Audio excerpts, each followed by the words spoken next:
Jean-Paul Sartre ultimately coined a term for profound existential dread with his debut literary work, Nausea. The author himself regarded this philosophical narrative, rich with existentialist undertones, as a pinnacle of his creative output. Through an unbridled imagination, Sartre plunges into the sheer irrationality of the universe, probing its chaotic and entirely unnecessary nature. Every ordinary facet of reality that you likely accept without question is meticulously dismantled, exposing a foundation of utter absurdity beneath the mundane surface. The protagonist, Antoine Roquentin, enjoys complete financial independence, sparing him the necessity of conventional employment. For an entire decade, he has poured his energy into authoring a historical biography detailing the life of the Marquis de Rolbon, a French nobleman. Consequently, his daily routine is strictly confined to drafting this manuscript, haunting local cafes, and whiling away countless hours among library shelves.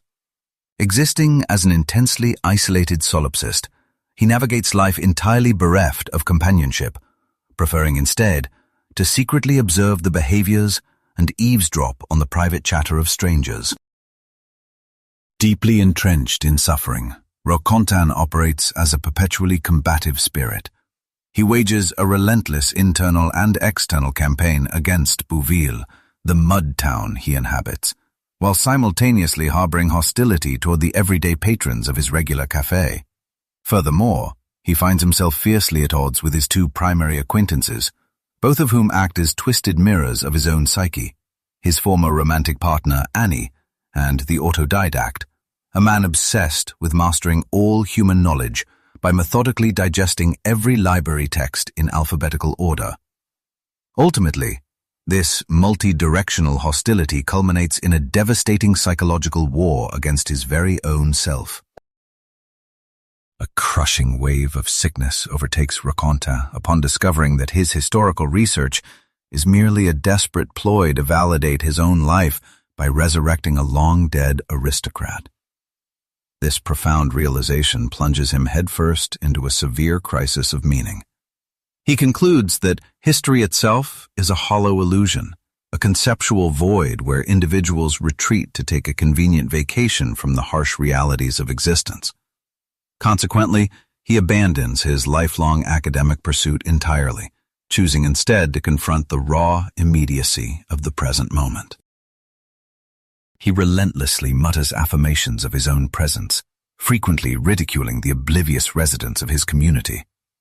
Yet, an overwhelming terror grips him regarding the sheer futility of his being, a dread he cannot initially comprehend. His mental unraveling is captured as he frantically loops through thoughts of existence, recognizing that he survives simply because his mind functions. Yet, he despises this consciousness and yearns for the void, only to be met with profound disgust. Seeking a mechanism to decode these revolting and unfamiliar symptoms, he adopts the practice of keeping a meticulous journal to record his visceral reactions to the surrounding environment and its inhabitants. Sudden psychological episodes assault him, simultaneously severing his connection to the tangible world and plunging him terrifyingly deep into its core. Reality seems to vanish entirely for him, replaced by a sensation of being trapped within a fragile, theatrical set that could collapse at any moment, while the universe seemingly holds its breath in anticipation of an overwhelming wave of nausea. He begins to perceive mundane situations and lifeless items as heavily saturated with a significance intrinsically linked to his own being, ensuring that every facet of his daily routine becomes contaminated by this deeply sickening aura.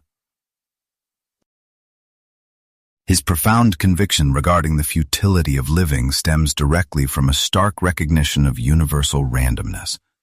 He likens our journey to a simple deck of playing cards, observing that when you engage in a game, you artificially assign immense value to entirely arbitrary objects. He marvels at how a majestic monarch card arrives through countless shuffled sequences, only to vanish and make way for fresh arrangements, changing fortunes and a new array of minor exploits. While he briefly contemplates ending his own life, He ultimately deduces that in a completely chaotic universe, the act of suicide would merely be another arbitrary, fundamentally pointless gesture, making even death an excessive redundancy. Driven by a frantic compulsion, he documents the most trivial aspects of his day, the sheer, terrifying abundance of ordinary entities.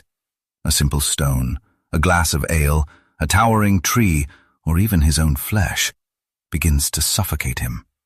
During one particularly bizarre moment, Racontin stares in horror at a train cushion, perceiving it not as furniture, but as a grotesque mound of deceased beasts. He argues that objects merely wear the labels you force upon them, declaring himself trapped amidst nameless entities that defy verbal categorization. Sartre suggests that you continuously build reality upon a foundation of negation. When you identify something as a tree, you are actively stripping away all alternative designations it might possess. The philosophical bedrock of the narrative rests heavily on the concept of contingency, highlighting that absolutely nothing possesses a mandatory justification for its presence. Should the entire evolutionary process restart, the subsequent reality would manifest in an entirely unrecognizable fashion. Racontin suspects that humanity desperately projects inherent purposes onto mere matter, simply to fabricate an excuse for the universe's existence.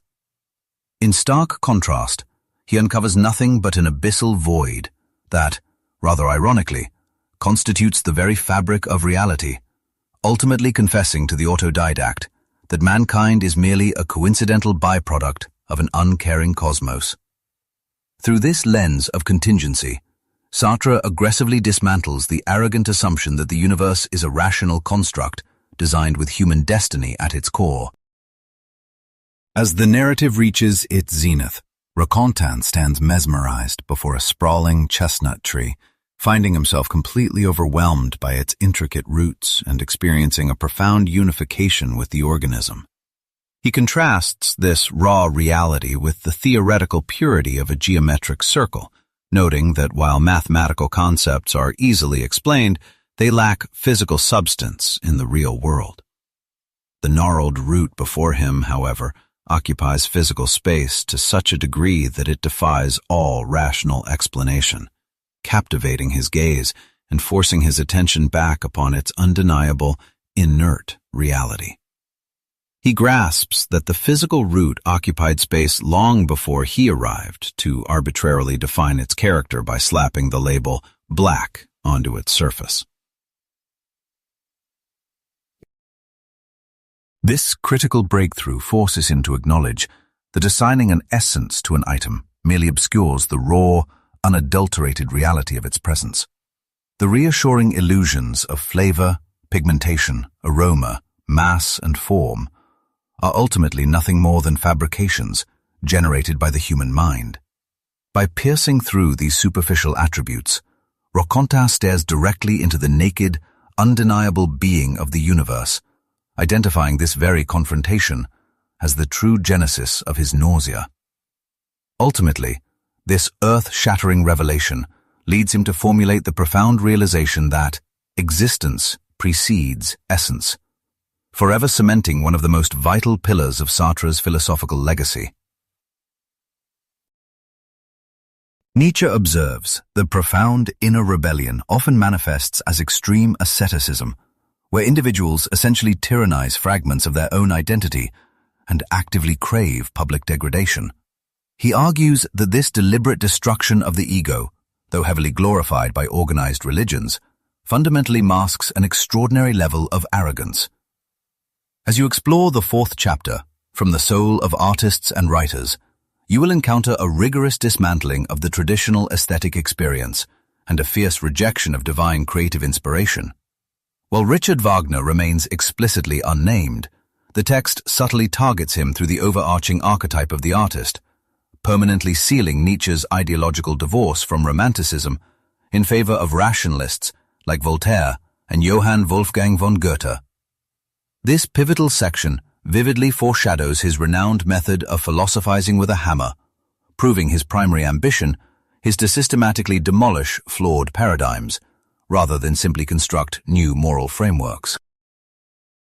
Transitioning into the fifth part, signs of higher and lower culture, the author formulates a constructive remedy to his previous ideological demolition by thoroughly mapping out the concept of the free spirit. You can clearly trace how this essential archetype eventually matures into the sage Zarathustra, the very figure who lays the groundwork for the Übermensch, representing the absolute zenith of human self-mastery. He meticulously defines the cultural imperative of this liberated mind. It must aggressively challenge orthodox conventions and strike at society's vulnerabilities to catalyze genuine cultural progression.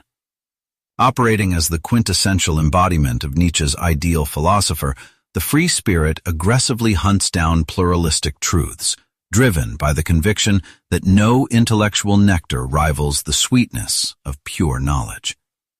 By vehemently rejecting the dominance of rigid philosophical systems and asserting that certainty is purely subjective, he unwittingly provided existentialism with the foundation to claim him as a primary intellectual ancestor. When you examine the sixth division, man in society, the narrative shifts to a meticulous dissection of worldly etiquette, exposing the pervasive hypocrisy and constant evasions that define ordinary human interaction. Moving into the seventh chapter, Woman and Child, he delivers piercing psychological assessments, suggesting that every man harbors a maternal blueprint of femininity, and that a mother's devotion to a son often functions as a disguised form of self-infatuation.